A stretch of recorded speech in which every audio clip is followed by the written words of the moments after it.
자, 역사적으로 이 청소년이라는 용어는 사실은 되게 오래되지 않은 개념이에요. 여러분들 만약에 뭐 아동복지론이라든지 아동과 관련된 과목 들으셨어도 아동이라는 것을 정의하고 아동을 독특한 시기로 삼아서 아동이 어떤 하나의 발달적인 단계로서 굉장히 중요한 단계다 뭐 이런 이야기를 한 것도 사실은 오래되지는 않았거든요. 다분히 청소년도 마찬가지예요. 예전에는 아동도 성인의 축소판이라고 생각해서 아동도 성인처럼 일을 하고 아동도 성인과 같은 생각을 가질 수 있는데 얘네들이 아직 생각을 못해서 그런 거다 뭐 이렇게 생각하던 때도 사실은 되게 많이 있었거든요. 그런데 아동은 사실 여러분들 청소년보다는 그 신체적인 사이즈도 작고 또 뭐 생각하는 거나 말하는 거나 이런 것도 다르고 보이는 거에도 굉장히 어눌하죠. 근데 청소년은 어떻게 보면 성인이랑 크기는 완전히 비슷해요.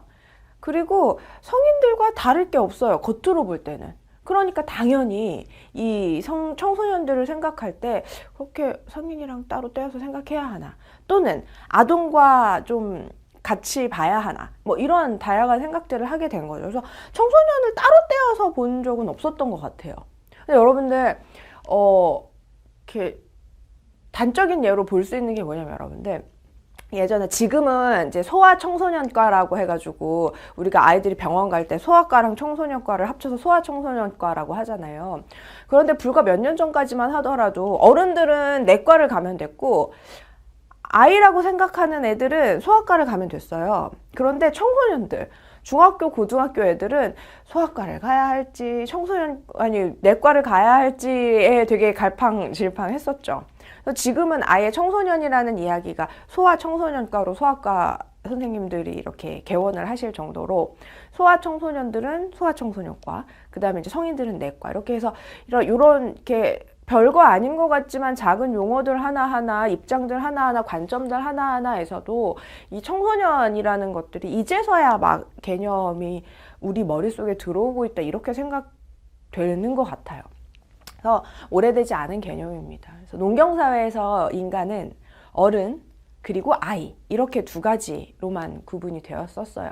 그래서 이 청소년이라는 용어 자체가 별 존재하지 않았었던 거예요. 그래서 청소년이라는 용어 자체가 등장을 한 지는 굉장히 최근의 일이고, 그리고 청소년이라는 용어가 등장을 한 이후에도 이 청소년에 대한 어떤 관심이라든지 어떤 입장이나 관점의 표현이라든지 이런 부분들은 사실은 굉장히 최근에 있어서 온 부분들입니다.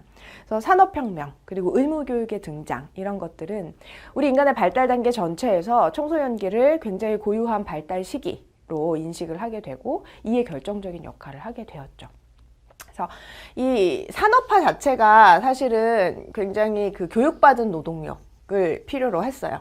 그래서 이 교육받은 노동력, 그러니까 뭘 할 줄 아는 사람들이 필요했던 거죠. 그래서 학교 교육의 의무화. 그러니까 청소년들이 교육기간 동안 노동시장에 유입되지 않고 경제활동에서 제외되는 그런 특권을 주게 됐죠.